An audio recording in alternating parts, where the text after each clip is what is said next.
So we were seeing the lexical analyzer yesterday, right? So we have seen that the work of lexical analyzer is to take the stream or take the high level language program, and everything in your high level language program will be known as a lexem. So it takes the high level language program and converts this into stream of tokens.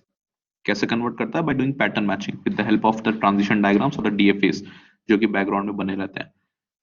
Based on those DFAs or transition diagrams, it does the pattern matching and converts your lexems into stream of tokens and send this to the syntax analyzer. Okay, if it encounters a new identifier which is not already present in the symbol table, it will store them in the symbol table so that the next time when you encounter that same identifier, you don't have to again put or write anything on the symbol table. You can directly take this and store. Okay, and this symbol table will be in constant interaction with the syntax analyzer also. फिर आगे की phrases बाकी पढ़ती रहेंगी ऐसे ही. Now how this lexical analyzer is implemented. Okay, इसका basically coding कैसे होता है. If you suppose कि अगर lab होती तो उसमें पहले एक्सपेरिमेंट आप लोगों का यही होता that you have to make a lexical analyzer. अब इसको implement करने के लिए there is a tool that is known as lex. So lex is basically a tool. कहने के लिए tool है, basically है ये भी एक प्रोग्राम ही. You can say this is a tool, or you can say this is a language, or you can say this is a program. Anything you can call it as. Okay, with the help of which we generate this lexical analyzer. With the help of this lex tool, we generate our lexical analyzer. ठीक है, कैसे होता है इसका एक let's see a diagram first regarding this. So this is what is a lex tool. ये होता है lex tool यहाँ पे. ठीक है, this is our lex tool, या फिर इसको लेक्स कंपाइलर भी बोल सकते हैं. ठीक है, इसको कैसे बनाते हैं? First we send something known as a lex program. कोई भी प्रोग्राम का नाम हो सकता है, suppose abc.l. The extension will be .l क्योंकि ये लेक्स प्रोग्राम लिखा गया है, ये एक लेक्स लैंग्वेज में प्रोग्राम लिखा गया है. इसको हम लोग सेंड करते हैं टू द लेक्स कंपाइलर और फाइनल आउटपुट मिलता है एक C language program. Final output we get is lex.yy.c. ये एक सी प्रोग्राम होता है. बेसिकली ट्रांजिशन डायग्राम्स होते हैं. छोड़ो अभी ट्रांजिशन डायग्राम मत सुनो. This is what the output of this lex program is. So here is our lex program. The extension of that program will be .l. अब ये प्रोग्राम कैसे लिखा गया वो अभी देखेंगे हम लोग. Okay, but this is a program which is a lex program. इस प्रोग्राम को हम लोग lex compiler से कंपाइल करते हैं और जो lex compiler है यही lex tool होता है. This is only lex tool. This is only your lex tool. Okay, this. And this lex compiler or this lex tool will give you the output of a lex.yy.c program. Okay, lex.y का extension ये name fix रहेगा. Doesn't matter आपके lex program का नाम ABC था, hello world था, whatever it was, the output of this lex tool और the lex compiler will be lex.yy.c. अब ऑब्वियसली अगर ये एक सी प्रोग्राम है तो इसको हम लोग भेजेंगे एक सी कंपाइलर में to compile. If this is a C program, .c extension है तो इसको we will send to a C compiler. C compiler will compile this and it will give you something. Suppose का नाम ABC था, सो abc.out something. Okay, this thing is what is known as a lexical analyzer जो हमने कल पढ़ा है. This thing is known as a lexical analyzer and this thing is your lex tool. ठीक है, so what we have done, we had a lex program .l में था, ये lex program लिखा हुआ था. इस lex program को एक lex compiler से compile किया. This lex compiler is what is known as a lex tool. The output of this lex compiler will be a C file, lex.yy.c. Obviously अगर C file है तो उसको compile करेंगे.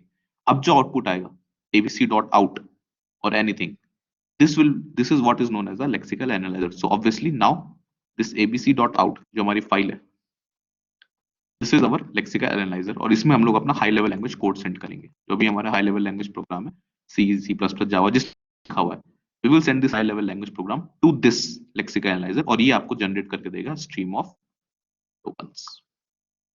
Structure समझ में आ गया सबको? Any doubts?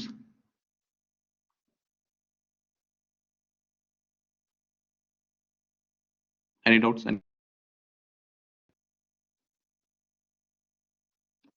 ठीक है, so this was our lex program जो कि .l एक्सटेंशन के साथ था. इसको हमने लेक्स कंपाइलर से कंपाइल किया. This lex compiler is what is known as a lex tool और इसका जो आउटपुट आएगा वो एक सी फाइल होगी. इस सी फाइल को जब हम लोग सी कंपाइलर से कंपाइल करेंगे तो जो हमें आउटपुट मिलेगा abc.out डॉट आउट एक्सटेंशन के साथ, that is what is known as a lexical analyser. और फाइनली फिर इस लेक्सिकल एनालाइजर में हम लोग अपना high level language program we will send and we will get the stream of token, जो कि आगे सिंटैक्स एनालाइजर के पास जाएगा and so on and so forth. Now let's see the structure of this lex program. ये जो lakes programme abc.l या hello-world.l या कोई भी ये .l एक्सटेंशन के साथ लेक्स प्रोग्राम लिखा है, कैसे लिखा जाता है, इसका स्ट्रक्चर क्या है, let's see that. Okay, so now we are going to see कि जो .l एक्सटेंशन के साथ लेक्स प्रोग्राम था हमारा, दिस लेक्स प्रोग्राम, इसको लिखने के क्या स्टेप्स हैं। ओके, सो इसका जो स्ट्रक्चर होता है is divided into 3 parts. The first part is known as declarations. Here you will declare all your header files, all your variables, integer declare करना है, character declare करना है, कौन कौन सी header files चाहिए, कोई comments लिखने हैं, ये सारी चीजें declarations part के अंदर आएंगी। The next part is your rules part, transition rules you can say। यहाँ पे आप exact code लिखोगे अपने प्रोग्राम का, even odd number का प्रोग्राम लिख लो, so जो if x mod 2 equal 0 जो main code होगा, okay, that you will write in the transition rules, वो यहाँ पे लिखेंगे in the transition rules। The third part is the auxiliary functions। Basically यहाँ पे main functions या और कोई functions if you want to use in your program you will write them in this functions part। ठीक है, main आएगा और भी अगर कोई function use करो तो वो सारे functions यहाँ पे आएंगे। So these are the 3 parts of this Lex program। ठीक है, ये तीनों ही part are divided with the help of delimiters। 2 percentage sign के साथ इनको डिवाइड करते हैं। एक पार्ट स्टार्ट करोगे जब 2 परसेंटेज साइन आ जाएगा मतलब वो पार्ट एंड हो गया। Then the next transition rules start, जब 2 परसेंटेज साइन फिर से आ जाएंगे मतलब ये भी एंड हो गया। This is how with the help of 2 डिलिमिटर्स these 3 parts are separated। ठीक है, जब फर्स्ट पार्ट लिख रहे हैं this declaration part, you have to start with a delimiter, put up curly braces, and when you want to end this declarations you have to again put up delimiter and a closing brackets। ठीक है, अब इसका example देखेंगे, it will be clear. Let's see a very basic example. Suppose एक छोटा सा lex program देखते हैं। First part is the declarations part. Declarations part लिखने स्टार्ट करने से पहले you have to put a percentage sign and you have to put the opening brackets. अब यहाँ पे डिक्लेयर करो जो भी डिक्लेयर करना है। फाइल डिक्लेयर करनी, सपोज एक चीज और, डेफिनेटली .l इसका एक्सटेंशन है, लेकिन ये जो आउटपुट प्रोड्यूस करता है वो एक सी फाइल होती है। इसका मतलब ये है कि इसके अंदर जो भी कोड लिखोगे, जो भी सिंटैक्स यूज करोगे, कोई हेडर फाइल इंक्लूड करनी है, कोई प्रिंटफ यूज करना है, कोई स्कैनफ यूज करना है, that will be based on C language only. मतलब इसके अंदर का जो कोड होगा बेसिकली वो सी के सिंटैक्स पे ही बेस्ड होगा, obviously because this is producing a C file after compiling. Okay, so इसके अंदर का जो सिंटैक्स होगा एक सी के अकॉर्डिंग होगा। सपोज सी के according I want to include the header file stdio.h, so hash include stdio.h, header file लिख दी। सपोज डिक्लेरेशंस पार्ट में I want to declare a variable also, say int a equals to 0, so you can declare it here। ठीक है, कुछ comments लिखने अगर any comments you can also do in the declaration part। ये सारा काम जो भी करना है, header files, any variable declarations, comments, सारा कुछ यहाँ पे लिखोगे। Then if you want to close this declarations, ये पहला पार्ट अगर खत्म करना है, so you have to put a percentage sign, you have to put the rounded brackets, और ये पार्ट खत्म हुआ। अब जब नेक्स्ट पार्ट में जाना है, in the transition rules parts, you have to put 2 percentage sign और 2 डिलिमिटर्स हियर फर्स्ट। ये 2 डिलिमिटर ये बताता है कि डिक्लेरेशन पार्ट खत्म हो चुका है। अब हम लोग जाएंगे ट्रांजिशन रूल्स। ट्रांजिशन रूल्स में ऐसा कुछ भी ब्रैकेट वैकेट स्टार्ट नहीं करते, लेकिन directly start writing. Transition rules में लिखने का तरीका होता है, first you we write some patterns here, based on this pattern you can take some action. For example, suppose I want कि अगर यूजर ने x इंटर किया सो हेलो वर्ल्ड प्रिंट हो जाएगा। So in the pattern you will write कि अगर user ने x enter किया, in the action part you will write तो हेलो वर्ल्ड प्रिंट हो जाएगा, printf hello world। this is the meaning of this thing। okay, if user enters x hello world will be printed। ठीक है, और suppose कोई दूसरा चीज, suppose user ने कोई आइडेंटिफायर इंटर किया। okay, suppose user entered some identifier, this is the pattern identifier। so क्या enter एक्शन लेना है, suppose I want to printf identifier, so I will printf identifier। this is the meaning of this thing। suppose you want to check even or odd numbers, okay, तो इसको कैसे लिखेंगे, suppose user ने कोई number inter किया। अच्छा, ये जो पैटर्न्स होते हैं रेगुलर एक्सप्रेशन की फॉर्म में लिखते हैं हम लोग हमेशा, keep this thing in mind. जो patterns you want to write you will write this in the form of regular expressions only. ठीक है, ऐसा कुछ नहीं लिख दोगे यहाँ पे x equals to 10, ऐसे सिंपल नहीं लिख सकते। you have to write regular expressions here। For example अगर इवन और odd if I want to check, तो अगर यूजर को नंबर एंटर करना चाहता है with the help of regular expression I can write it like this 0 to 9 with plus। plus you know there are 2 operations, एक होता है क्लीन क्लोजर, एक होता है प्लस। क्लीन क्लोजर का मतलब सेलेक्ट नहीं कर सकते हो, null also you can select, right, empty string भी सेलेक्ट कर सकते हैं, या फिर एक से ज्यादा कॉम्बिनेशन सेलेक्ट कर सकते हैं। This is the meaning of star और क्लीन क्लोजर। प्लस का मतलब होता है एक तो सेलेक्ट करना ही पड़ेगा, you can not select the null और the empty string, right. This difference you know, right. Clean closure और प्लस में क्या फर्क है, यस और नो, है ना। एक बार रिवाइज कर लेना रेगुलर एक्सप्रेशन अगर भूल गया तो। Basically this plus is saying that between 0 to 9 I can select any number, but I have to select at least one number. ठीक है, एक से ज्यादा के कॉम्बिनेशन भी सेलेक्ट कर सकते हैं, बट एटलीस्ट एक सेलेक्ट करना पड़ेगा। तो अगर मैंने कोई एक नंबर सेलेक्ट किया, so I will check whether that number mod 2 equal 0, so it I will print even, else I will print odd, ना। तो ये जो पार्ट होगा वो एक्शन में आएगा, वो पैटर्न में ये आएगा। Basically this is how you will write the transition rules. इसके एग्जांपल देखेंगे एक दो अभी, it will be clear. Okay, then if you want to close this part, अगर ये वाला क्लोज करना है, so you will put two delimiters here again, then the last auxiliary functions part। ठीक है, बेसिकली यहाँ पे मेन फंक्शन आएगा आपका। So if you want to write the main function, simply main लिखो, दैट्स इट। कुछ अगर करना है तो करो, वरना that's it. Okay, this is syntax for a lex program. इसका भी हम लोग एग्जांपल देखेंगे। Till now any doubts,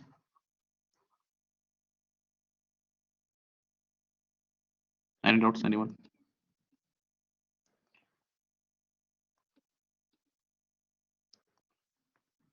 now before moving into some examples, there are some rules and some functions that you should keep in mind। थोड़ा सा basic कर लेते हैं। सपोज आई राइट एबीसी, किस चीज की बात कर रहा हूं मैं, रूल्स वाले पार्ट्स की बात कर रहा हूं, जो बीच वाला सेक्शन है ट्रांजिशन रूल्स, उसकी बात कर रहा हूं। उसमें we write pattern and here we write action, right. So pattern में क्या क्या हो सकता है, अगर अगर मैं पैटर्न में इफ आई राइट एबीसी, तो इसका मतलब है you have to match whatever string you have taken as an input with abc, match with abc। क्या वो abc से मैच हो रहा है या नहीं। If suppose I write something like this, a to small z, इसका मतलब है whatever string you have taken in the input, user से अगर आपने सपोज किसी कैर सी नाम के वेरिएबल में यूजर से एक स्कैनफ करके इनपुट लिया, तो आपको वो you are trying to match कि वो जो सी है, क्या वो सी स्मॉल ए से स्मॉल जेड के बीच में लाई कर रहा है या नहीं कर रहा है। सपोज यूजर ने कैरेक्टर में वन इंटर कर दिया, ये भी तो कैरेक्टर है, तो वो मैच नहीं करेगा small A to small Z के बीच में। Okay, if I write something like this, small A to, basically regular expression वाला ही सिंटैक्स है, कुछ इसमें नया नहीं है। If I write something like this, small A to Z star, इसका मतलब है whatever you have taken as a input, आपकी कैरेक्टर इनपुट नहीं आएगा, because here strings are possible, right. You can take combinations, different combinations. I can take A B, I can take AA, I can take AAA, I can take AZ, I can take ZBC, right?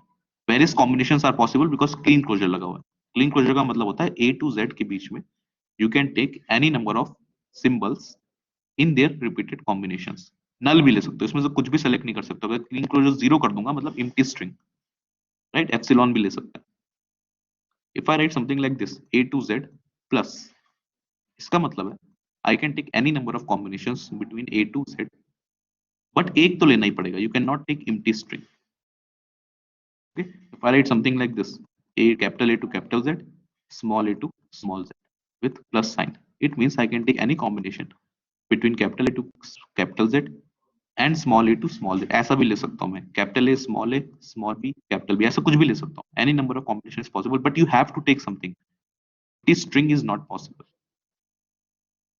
Okay, ये तो basic हुआ थोड़ा। इसके सिवा भी कुछ symbols होते हैं ऐसे which you can use। For example if I write something like this, इसका मतलब होता है A should come at the start, A should come at the start, A should come at start। if I write something like $8, इसका मतलब होता है A should come at end, A at end position। ठीक है, if I write something like this 0 to 9 plus, इसका मतलब होता है I can take any number of digits between 0 to 9, but you have to take a digit, one or more digits, simply one or more digits। Okay, so ये कुछ बात हुई rules की। कुछ फंक्शंस भी होते हैं that you might have to use, जिसमें से एक कंपल्सरी फंक्शन होता है that is Y Y wrap. Y Y wrap, this function is basically used when input is finished, when input is, अगर इनपुट खत्म हो गया, अब यूजर कोई और इनपुट नहीं दे रहा है, you have to use this function, या फिर लेक्स अपने आप इस फंक्शन को कॉल करता है। ठीक है, और ये फंक्शन रिटर्न करेगा वन, अगर इनपुट खत्म हो गया, यूजर और कोई इनपुट नहीं दे रहा है, और ये रिटर्न करेगा 0 if the user is still giving any input. अगर इनपुट फिनिश हो गया इट विल रिटर्न 1, एंड अगर इनपुट फिनिश नहीं हुआ 0। Okay, next function is y by lex। y by lex function example के साथ बताऊंगा इसका क्या मतलब है, बट एग्जांपल के साथ ही इसको देखेंगे, ऐसे समझ नहीं आएगा। ठीक है, last function is basically y by text function. Okay, y by text function ये बेसिकली पॉइंटर होता है कि स्ट्रिंग। आप देखेंगे इन दोनों फंक्शन को with the help of examples we will see. ठीक है, अगर अभी तक कुछ भी समझ नहीं आया इन तीनों फंक्शंस में, then also don't worry, we will see examples and you will understand. चलो पहला example, suppose first example is I want to write a lex language so that if the user enters say hello, so I should print world, I should print world. Else if the user enters anything else apart from this hello, I should print wrong। Program समझ आ गया? if the user enters hello I have to print world, and if the user enters anything else, कोई और string input करता है user, so I will print wrong। ठीक है, any doubts? अच्छा, इसकी कोडिंग क्या करते हैं? Basically there is a flex software, एक फ्लेक्स नाम का सॉफ्टवेयर होता है, उसके ऊपर इसकी लेक्स डॉट एल नाम की कोडिंग करते हैं। अगर लैब होती तो उस पर आप लोग कर रहे होते। Any doubts? प्रोग्राम समझ आ गया सबको?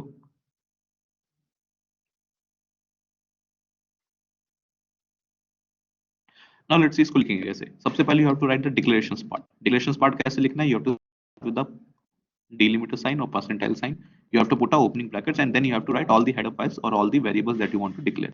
header file obviously क्योंकि इसके अंदर एग्जैक्ट कोड सी का होता है, so you have to include std.h। किस चीज के लिए std.h ये हेडर फाइल यूज कर रहे हैं हम लोग? for which functions we are using std.h header file in C? कौन कौन से फंक्शन होते हैं std.h के अंदर?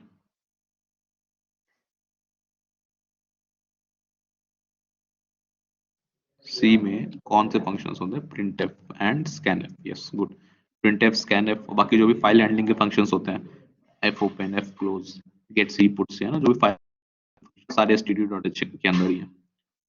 हेडर फाइल इंक्लूड कर ली। ऑब्वियसली यहाँ पे कुछ भी हमें वेरिएबल लेने की जरूरत नहीं, क्योंकि सीधे सीधे यूजर कुछ इनपुट करेगा, उसके अकॉर्डिंग आउटपुट आ रहा है, कोई वेरिएबल डिक्लेरेशन की जरूरत नहीं है। सो डिक्लेरेशन पार्ट में इतना ही काफी है। बाकी प्रोग्राम लिखने के अलग अलग तरीके होते हैं, you can also write your own program वगैरह वेरिफिकेशंस करने, right? So this was my declarations part. Now I want to end this declaration part, so I have to put two delimiters here। okay, I have to put two delimiters here। ये दो delimiter का मतलब है कि declaration part over हो गया। now the transition rules or rules part starts। okay, simply you can write, कैसे लिखना है rules part? you have to write pattern और उसके corresponding you have to write some actions। okay, suppose directly in the pattern I write if the user enters hello, if the user enters hello I will print world। if the user enters hello I will print। ये हो गया पहला action और पहला pattern और उसका action. Suppose user इंटर्स anything else, अभी जो एनीथिंग एल्स है इसको लेक्स में कैसे लिखते हैं? इसको लिखते हैं dot and star, clean closure of it. Dot and star means anything else apart from hello.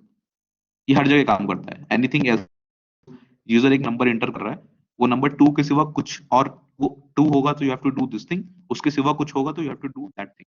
उसके सिवा कुछ, एनीथिंग एल्स वाला जो काम है वो डॉट और क्लीन क्लोजर के साथ लिखेंगे। डॉट एंड क्लीन क्लोजर मतलब इसके हेलो के सिवा कुछ और आया, so I will print f wrong। okay, this is how that rules part will be written। ये हो गया rules part खत्म with the help of two delimiters। now comes the last part, that is your main part or the auxiliary functions part। ठीक है, auxiliary कुछ नहीं, सीधे सीधे main लिखना है।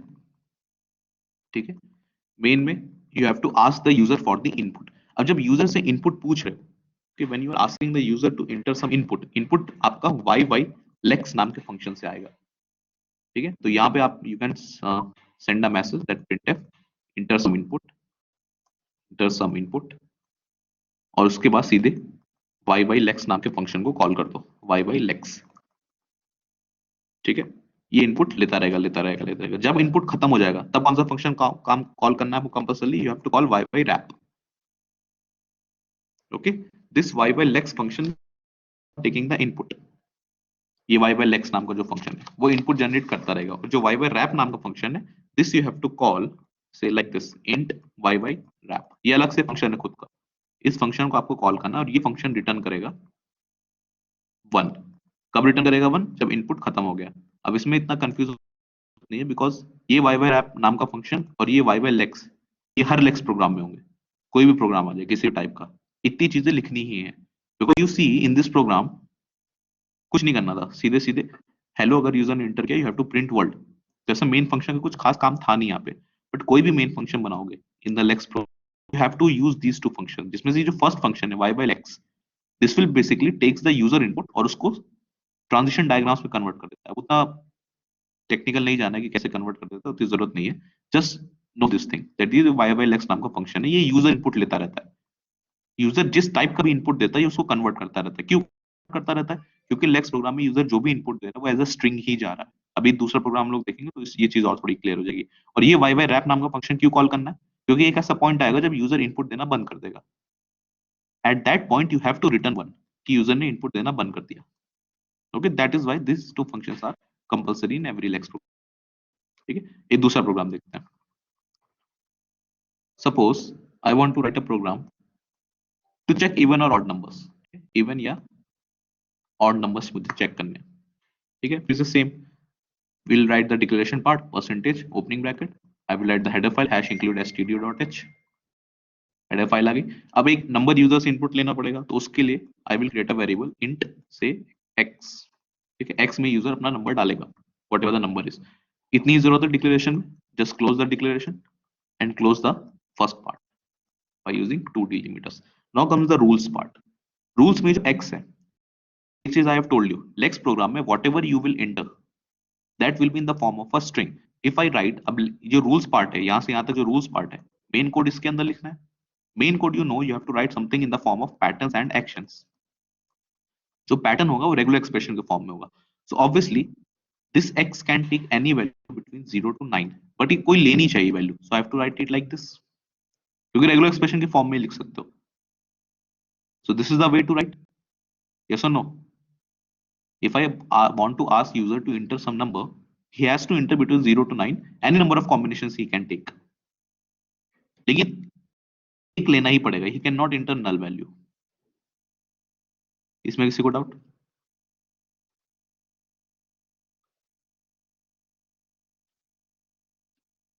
Okay, user have to enter, so ये हो गया पैटर्न। अब इसके corresponding I have to write some actions. ठीक है, अब वो वाला थर्ड फंक्शन देखें जो वाई बाई टेक्स्ट नाम का फंक्शन था।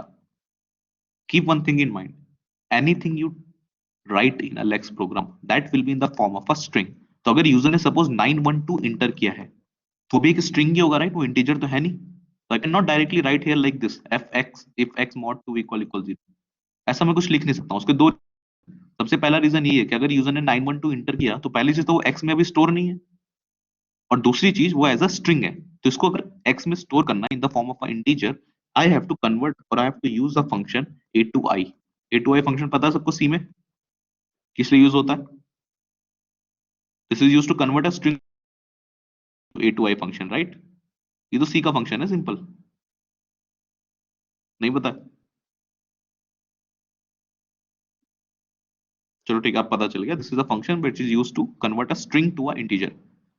Next thing, any input you give in a lex program, वो सारे का इनपुट बाय डिफॉल्ट स्टोर होता है वाई वाई टेक्स्ट नाम के फंक्शन में। मतलब अगर यूजर ने यहाँ पे 912 लिखा होगा तो कहाँ स्टोर हुआ होगा? वाई वाई टेक्स्ट में स्टोर हुआ होगा। अगर यूजर हेलो वर्ल्ड भी लिखता है, if user gives any input, वो बाय डिफॉल्ट जाके स्टोर होता है वाई वाई टेक्स्ट में, ये बाय डिफॉल्ट है। ओके, सो यहाँ ये जो यूजर नंबर एंटर कर रहा है ये कहाँ पे स्टोर हुआ होगा? वाई वाई टेक्स्ट में स्टोर हुआ होगा। So I will pass this y by text into a2i function. इससे क्या हुआ? सपोज यूजर एंटर्स 912, तो 912 स्ट्रिंग के फॉर्म में होगा, वो 912 प्रेजेंट होगा y by text में। With the help of this a2i function I will transfer this 912 into x variable, जो कि एज अ इंटीजर ट्रांसफर होगा। अब मैं अपना नॉर्मल कोड लिख सकता हूँ इसके आगे, दैट इफ x mod 2 equal equal 0, I will printf even, else I will printf basic C code उसके आगे है, I will printf odd। लिखना बेसिक सी कोड से है। ध्यान किस चीज का देना है? ध्यान दो चीजों का देना है। सबसे पहला, इसमें कोई भी आप इनपुट दे रहे हो that will be in the form of a string only. तो अगर कुछ इंटीजर्स में काम करना है तो a2i फंक्शन यूज करके उसको इंटीजर में कन्वर्ट करो, और सारी की सारी चीजें जो यूजर इनपुट देता है वो स्टोर होती है y टेक्स्ट नाम के फंक्शन में, या y टेक्स्ट नाम के वेरिएबल में। Set of function call this as a variable. बाकी इसका जो मेन फंक्शन होगा वो as it is previous program जैसे ही होगा, क्योंकि सारा कोड तो यही लिख दिया ना। मेन में तो कुछ करना नहीं है, मेन में बस वही दो फंक्शन फिर से कॉल करना है।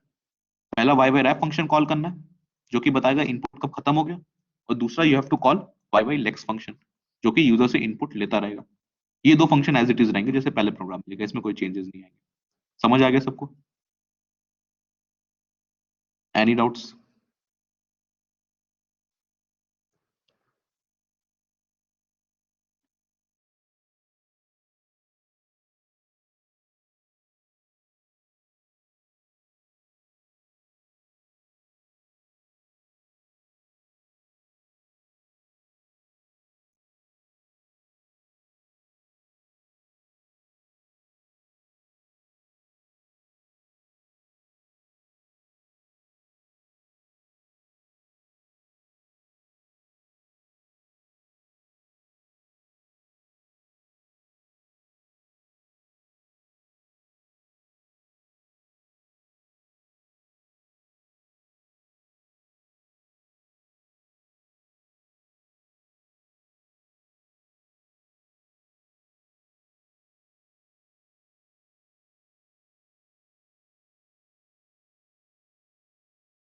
वाइवर ऐप का रिटर्न वैल्यू इज 1।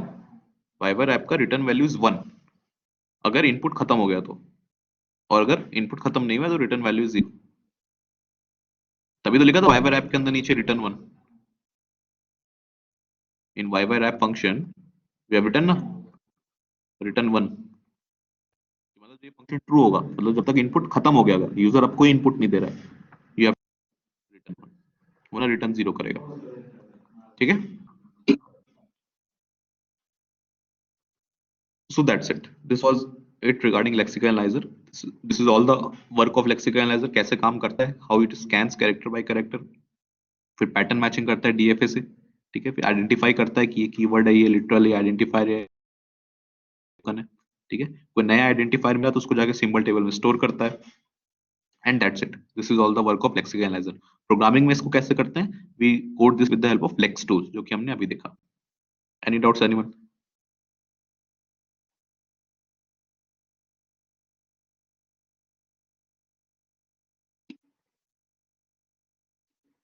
ठीक है, so this was it regarding lexical analyzer। now we'll move towards the second phase of the compiler or the syntax analyzer। very important phase, very big phase। I think mid sem तक अब यही phase चलेगा तुम लोगों का। mid sem तक हम लोग इसी को पढ़ेंगे। this is a very big topic। ठीक है, this is also known as parsers। in today's time the modern day compilers, we don't have separate lexical analyzer, we don't have separate semantic analyzer, we don't have separate intermediate code generator। सारे phases separate नहीं है, सारे के सारे phases एक ही चीज में combined है, that is syntax analyzer। यही सारा काम करता है आज के टाइम में, but theoretically there are different phases। okay, what is the work of the syntax analyzer? We have seen syntax analyzer के पास जो input आएगा वो क्या आएगा, lexical analyzer का output, that is stream of tokens। जो tokens बन गए थे वो stream of tokens आएंगे syntax analyzer के पास। syntax analyzer will also take something known as a grammar, है ना, grammar भी input लेता, we have seen। based on this stream of tokens and this grammar, syntax analyzer will try to create a parse tree। एक parse tree बनाएगा। अगर parse tree बन गया तो ठीक है, कोई एरर नहीं है। अगर पार्स ट्री नहीं बना so there is a error, right? overall this is the work of a syntax analyzer, है ना। अब before moving to this syntax analyzer and all those things, we have to understand something regarding, सबसे पहले हमें बात करनी है grammars की। ग्रामर्स आप लोग टीओसी में भी पढ़ चुके हो, बट वी विल अगेन सी, क्योंकि यहाँ पे हमें फिर से जरूरत पड़ेगी। सो what is a grammar? Grammar is a, देखो लैंग्वेज सबको पता है राइट, सिंबल्स क्या होते हैं? Symbols can be anything, small a small b, 1 2, कोई टॉय बना दिया, कोई पेन बना दी, every symbol. Then comes the alphabet in TOC. Alphabet क्या होता है? कलेक्शन ऑफ सिंबल्स होता है। For example small a comma small b, right. Then comes the strings, है ना। स्ट्रिंग्स इसी अल्फाबेट के ऊपर डिफाइंड होते हैं। Suppose a is a string, a b is a string, b a is a string, right. Then comes the language. Language क्या होती है? Suppose one language is set of all the set of all strings starting with a, starting with a over alphabet sigma, है ना। तो TOC की basics है which I am revising। Symbol ये हो गया, symbol can be anything.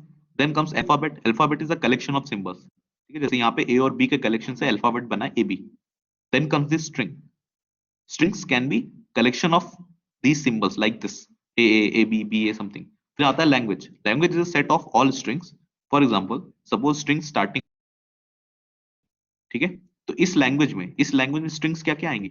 If I am saying that my language is set of all strings starting with A over sigma, तो क्या क्या स्ट्रिंग्स आएंगी इस लैंग्वेज के अंदर?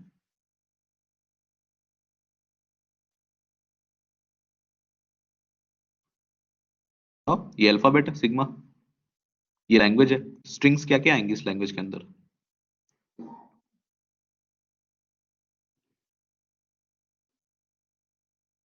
स्टार कर दो इसको, tell me.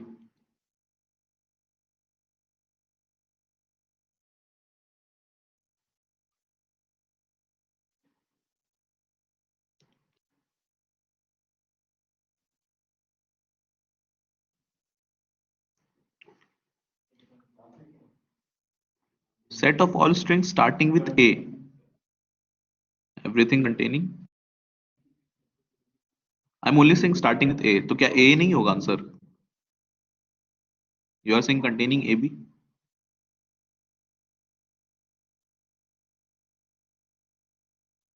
Starting with a की बात हो रही है खाली, तो ए एक्सेप्ट नहीं होगा क्या फिर? If you are saying starting with a b, a भी तो एक्सेप्ट होगा।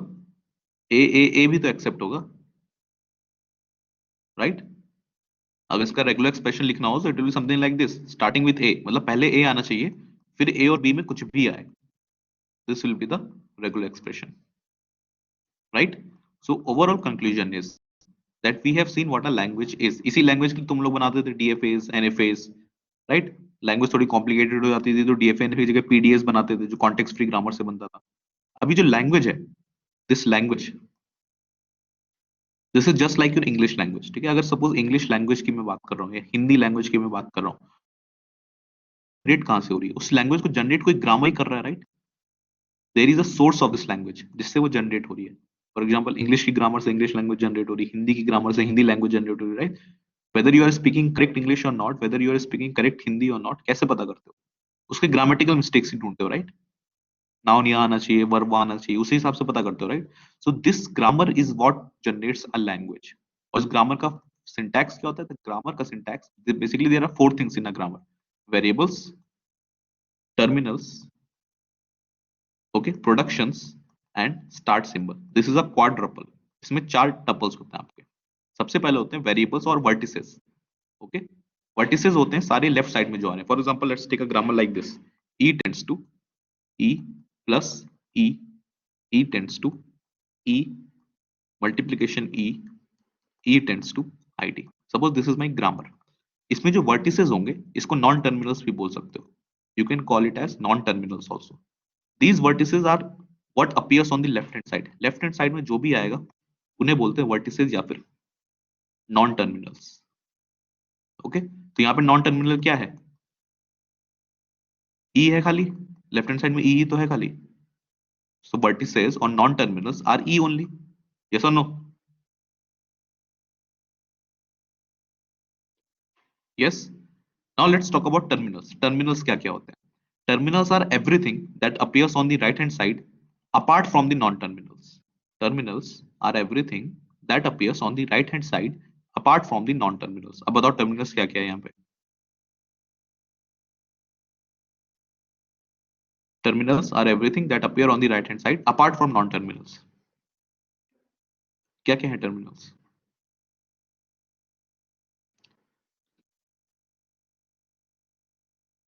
अनुप्रिया, ई तो आ चुका है ना, ई तो नॉन टर्मिनल है ना। I have told you terminals are everything that appears on the right hand side apart from non terminals, yes, plus multiplication and ID, क्योंकि प्लस मल्टीप्लीकेशन और आईडी के सिवा सिर्फ ई बचा, और ई तो नॉन टर्मिनल है ही, right? So terminals are everything that appears on the right hand side apart, so plus star and ID, these are my terminals. Then comes the productions. Productions इसको बोलते हैं, this is one production, E tends to E plus E. This is second production, E tends to E star E.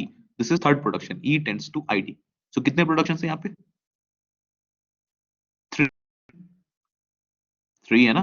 अब बहुत ध्यान से यहाँ से सुनना, ठीक है? This is the soul of your compiler design. 3 productions ही तो है, right? 3 ही है ना, किसी के कुछ और है?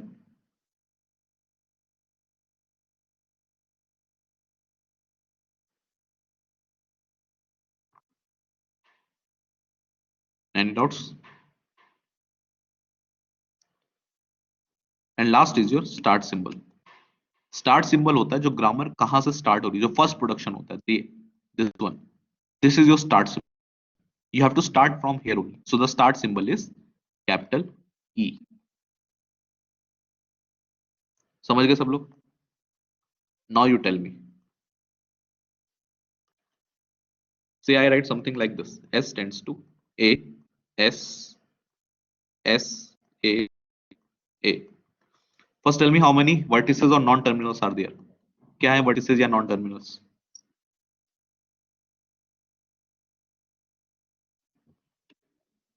S, this will be in capitals. What are the terminals here?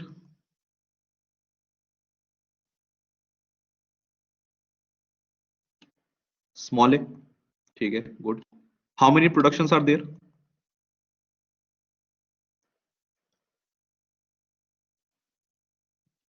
Yes.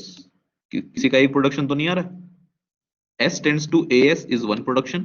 S tends to S the one another production. S tends to small a is third production. There are 3 production. ये जो अभी पहले मैंने 3 line में लिखा था, those 3 lines I have just written in one single line. But इसका मतलब ये 3 productions है, या तो ये, या तो ये, या तो ये. Okay, what is the start symbol here? Obviously एक ही है, S. Okay, this is how you have. Grammar पढ़ने में गलती नहीं करना है, सबसे पहली चीज. नाउ इसी प्रोडक्शन को देख लेते हैं. S tends to, say I write something like S A, something like this. Say A, capital A, small a, capital A tends to small b. Suppose I have a grammar like this. What is the start symbol here? Capital S या capital A? जो first line में लिखा है वही है, capital S. इसको non terminals बोलते हैं या वर्टिसेस बोलते हैं? विल बी वर्टिसेस और non terminals. Small a and small b will be my terminals. ये तो क्लियर है सबको? दिस सिंबल और दिस रिप्रेजेंटेशन मींस, एक चीज याद रखो, हमेशा you can expand non terminals in the grammar. Terminals को एक्सपैंड, मतलब अगर स्मॉल ए और स्मॉल बी आ गया तो इसको और बड़ा नहीं कर सकते, इसको नहीं फैला सकते, इसको एक्सपैंड नहीं कर सकते. लेकिन अगर कैपिटल एस और कैपिटल ए मिला तो इसको एक्सपैंड कर सकते हैं. ओके, मतलब suppose S tends to capital A small a, क्या यहाँ पे मैं स्मॉल ए को एक्सपैंड कर सकता हूँ किसी और चीज में? नहीं कर सकते, ये फिक्स है, ये डेड एंड है, यहां से आगे नहीं बढ़ सकते. लेकिन इस कैपिटल ए को मैं एक्सटेंड कर सकता हूँ, राइट? इस कैपिटल ए को मैं और एक्सपैंड कर सकता हूँ. कैसे एक्सपैंड कर सकता हूँ, किसमें एक्सपैंड कर सकता हूँ? स्मॉल बी में कर सकता हूँ. Yes or no? I can expand this capital A into small b. So I can replace this capital A into small b. So B A. ठीक है? अब इसका और एग्जांपल देखते हैं, will be clear. Suppose I have a grammar like this. पहले वाली grammar. E tends to E plus E, E star E, ID. ID means a identifier. ID means a identifier.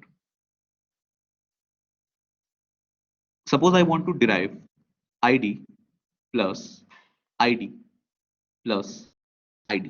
This is the string that I want to derive from the grammar. String ये है, इस grammar से मुझे string चाहिए, क्या मैं ला सकता हूं? Let's see. मेरे पास 3 ऑप्शंस हैं. Obviously I have to start with this capital E, I have to start with this capital E. इस कैपिटल ई से ही एक्सपैंड करना है. अब इस कैपिटल ई से मेरे पास 3 ऑप्शंस हैं. I can take E plus E or I can take ID. क्या मैं ई स्टार ई लूंगा? क्या मुझे मल्टीप्लिकेशन साइन दिख रहा है कहीं भी स्ट्रिंग के बीच में?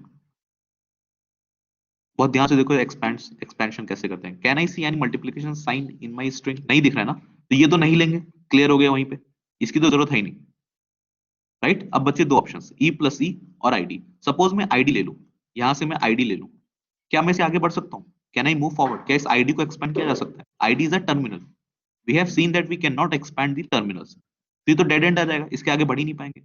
ID plus ID plus ID तो मिलेगा ही नहीं, तो ये भी ऑप्शन नहीं ले सकते हैं अभी के लिए फिलहाल, right.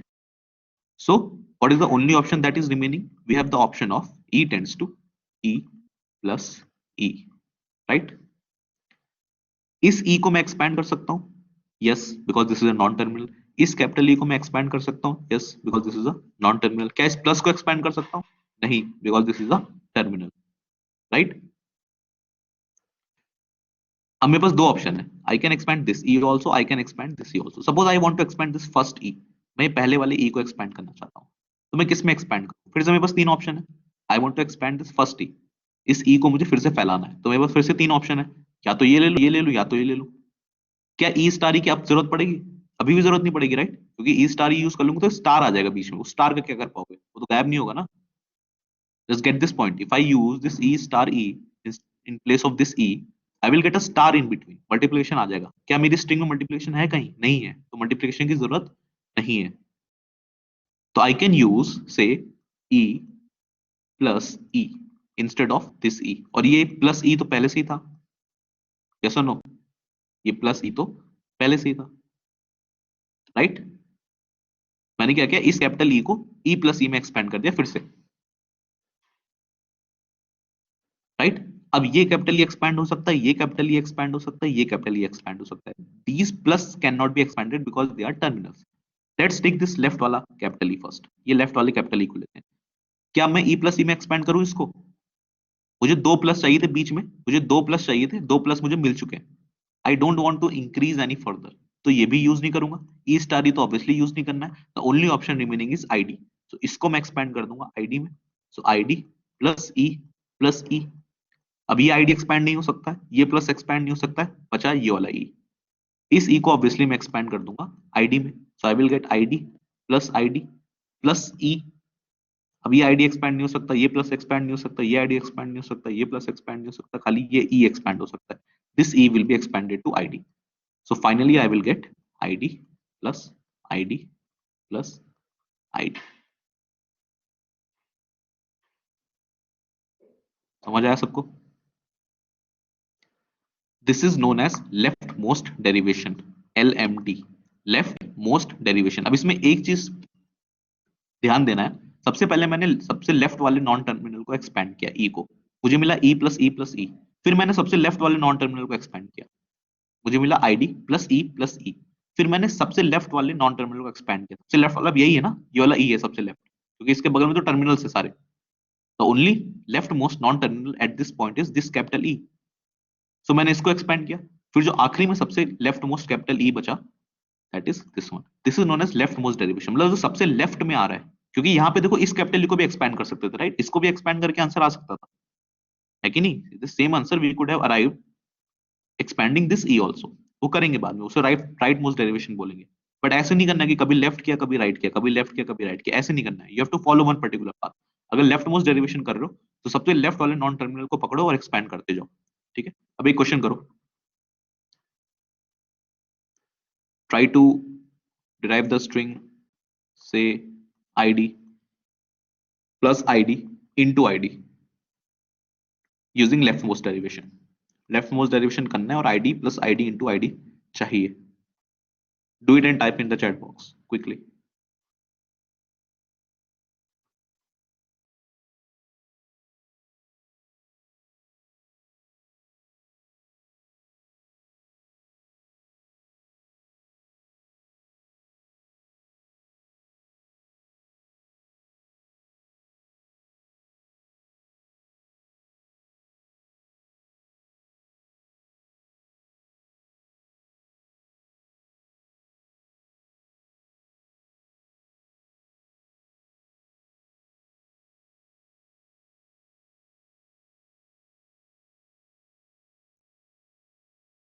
I've told you in your internal 20% marks are based on your class response only. Okay, चाहे गलत हो चाहे सही आंसर हो, right. I should remember your name by the end of the course.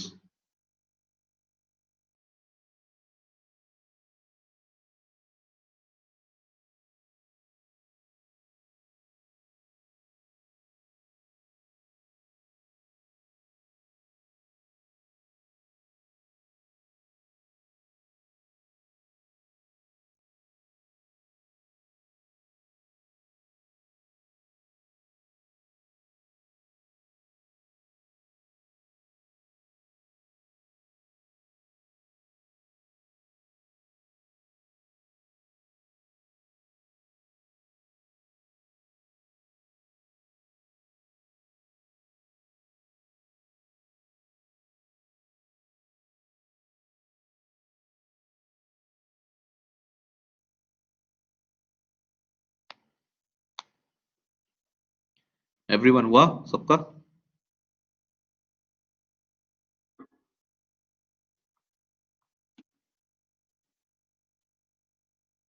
लिखो, type in the chat box, इसका हो गया।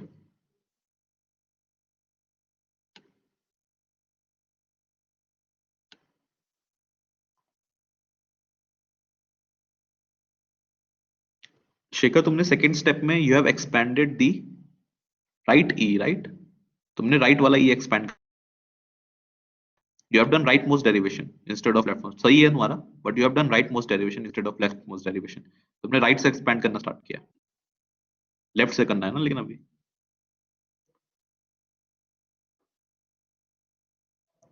E tends to E star E, okay. E tends to E plus E star E, replace E with ID. ठीक है वंशज, लेकिन jump बहुत किया है आपने, ठीक है अभी के लिए ठीक है, लेकिन जब देखो सेकंड स्टेप में you have written E tends to E plus E star E, right? तो उसमें लेफ्ट वाले ई को पहले रिप्लेस करोगे तो आएगा आईडी प्लस ई स्टार ई, फिर आएगा आईडी प्लस आईडी स्टार ई, फिर आएगा आईडी प्लस आईडी। सारे स्टेप्स लिखने हैं, मिस नहीं करना है कोई भी। या कशिका, राइट। लेकिन तुमने कशिका सेकेंड स्टेप में दो एक्सपेंशन कर दिए एक साथ। तुमने पहले वाले ई को आईडी भी कर दिया और सेकंड वाले ई को ई स्टार ई भी कर दिया। ये तीन स्टेप है जो तुमने दो में लिखे हैं। Getting it Kashika? you don't have to miss any step, एक एक करके जाना है। नितेश, ई tends to E plus E, ई तुमने भी नितेश राइट, तुमने तो मिक्सअप कर दिया है। In the second step, in the second step Nitesh you have expanded the right, है ना? सेकेंड स्टेप में तुमने राइट वाले ई को एक्सपेंड किया ई स्टार ई में, फिर थर्ड स्टेप में तुमने पहले वाले ई को एक्सपेंड कर दिया आईडी में, तो मिक्सअप है ये नितेश। देखो everyone, either you do left most or you do right most. इस क्वेश्चन में तुमको लेफ्ट मोस्ट ही करना है। कैसे करेंगे? Suppose I start with this first production E tends to E plus E, उस वाले से भी मिल जाएगा, ऐसी कोई बात नहीं। Suppose I start with this production, left most derivation बोलते हैं सबसे पहले इसी लेफ्ट वाले को मैं एक्सपैंड कर सकता हूँ, इसको नहीं कर सकता, मैं इसको टच भी नहीं करना है, इसी लेफ्ट वाले को एक्सपैंड कर सकता हूँ। अब इस लेफ्ट वाले को एक्सपैंड करने के लिए I have two options, three options basically. E plus E, क्या ई प्लस ई के साथ मैं जाऊंगा? अगर ई प्लस ई के साथ जाऊंगा, अगर मैं इसको एक्सपैंड कर दूं ई प्लस ई में और ये पहले से प्लस ई है, तो मुझे दो प्लस मिल जाएंगे। दो प्लस तो चाहिए नहीं मुझे, I don't need to plus, so ये नहीं कर सकते। Right everyone, getting the point? अगर इसको मैं आईडी से रिप्लेस कर दूं, लेते हैं पहले, let's see the second option. If I write it something like this, E star E, इस ई को एक्सपैंड कर दूं मैं ई स्टार ई से, और प्लस ई पहले से था, लेकिन अब क्या हुआ, स्टार पहले आ गया प्लस बाद में, और मुझे क्या चाहिए था, I wanted plus at first and then multiplication, right? तो ये भी नहीं ले सकते, this is also a wrong way. समझ आ रहा है सबको गलत क्यों है? पहले दोनों नहीं ले सकते प्रोडक्शन, अगर हमने यहां से स्टार्ट किया ई प्लस ई से, only option remaining is third production id. Okay, let's expand this to id, so id plus e, ठीक है? id का काम खत्म, प्लस का काम खत्म, the only left most symbol is this e now। फिर से तीन ऑप्शन है, e प्लस ई, ई स्टार ई और id। अगर मैंने e प्लस ई ले लिया तो मुझे दो प्लस साइन मिल जाएंगे, दो प्लस मुझे चाहिए नहीं, तो this is not the production I am going to use. अगर मैंने id ले लिया, so this will stop at id plus id, ये भी मुझे नहीं चाहिए, तो the only option remaining is E tends to E star E. इसको एक्सपैंड करूंगा मैं ई मल्टीप्लिकेशन ई में, now I am having ID plus E multiplication E. Now which is the leftmost symbol? ये वाला है ना leftmost non terminal, तो ये expand होगा पहले. किसमें expand होगा? अब तो सीधे सामने ही दिख रहा है, ये ID में expand होगा. So this will be expanded to ID. So ID plus ID multiplication E. Now which is the leftmost symbol? This E.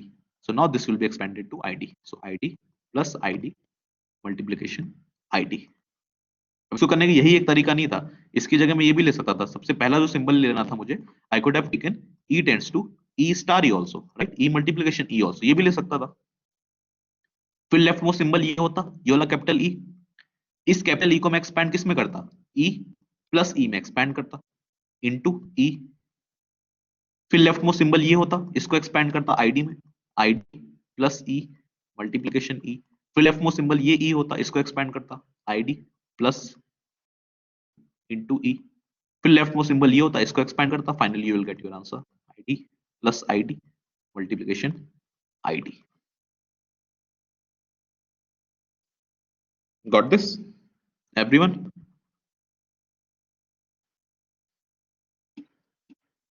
अब अगर इसी चीज को I want to do with the help of a parse tree, ये तो मैंने left most derivation किया, right? अगर यही लेफ्ट मोस्ट डेरिवेशन का पार्स ट्री मुझे बनाना है, so it will be something like this. चलो इसको बाद में नेक्स्ट क्लास में करेंगे, ठीक है? यहाँ तक समझ आ गया सबको? Try to do the right most derivation also of both the strings. दोनों के राइट मोस्ट डेरिवेशन भी करो, जो भी एग्जांपल्स किए हैं खुद से. बाकी in the next class we will see कि इसे पार्स ट्री कैसे बनाना है, ठीक है?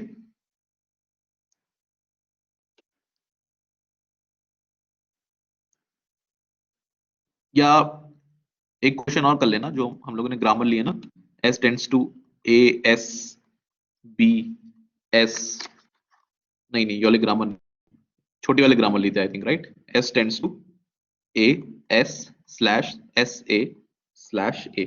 इससे स्ट्रिंग जनरेट करो A A, तो सिंपल होगा. This must be simple, right? If you want left most derivation use करके ये स्ट्रिंग जनरेट करो A A, तो सिंपल है. ये भी ले सकते हो, ये भी ले सकते हो, राइट? अगर पहला वाला ले लूं A S, लेफ्ट मोस्ट अब ये वाला S है, तो ये एक्सपैंड हो जाएगा स्मॉल a में, ये मिल गया लेफ्ट मोस्ट. दूसरा प्रोडक्शन भी ले सकता हूं S tends to S A, इसमें लेफ्ट मोस्ट ये वाला है, so this will be expanded to A, so A मिल जाएगा, राइट? अब ये जो मल्टीपल वेज आपको दिख रहे हैं ना, कि मैं ये प्रोडक्शन भी ले सकता हूं, मैं ये प्रोडक्शन भी ले सकता हूं, ये अच्छी बात नहीं है. This is a very bad thing in for the grammars, ठीक है? ये अनएम्बिगुअस ग्रामर्स होते हैं, एम्बिगुअस ग्रामर्स होते हैं, राइट? इसमें बहुत दिक्कतें आती हैं. क्या प्रॉब्लम्स हैं, क्या सॉल्यूशन है, ये सारी चीजें बाद में बात करेंगे. Right now your task is just जितना पढ़ा है उसको रिवाइज कर लेना नेक्स्ट क्लास से पहले, and specially try to write the right most derivations also of the strings जिसके हमने लेफ्ट मोस्ट डेरिवेशन लिखे हैं, ठीक है? Any doubts anyone?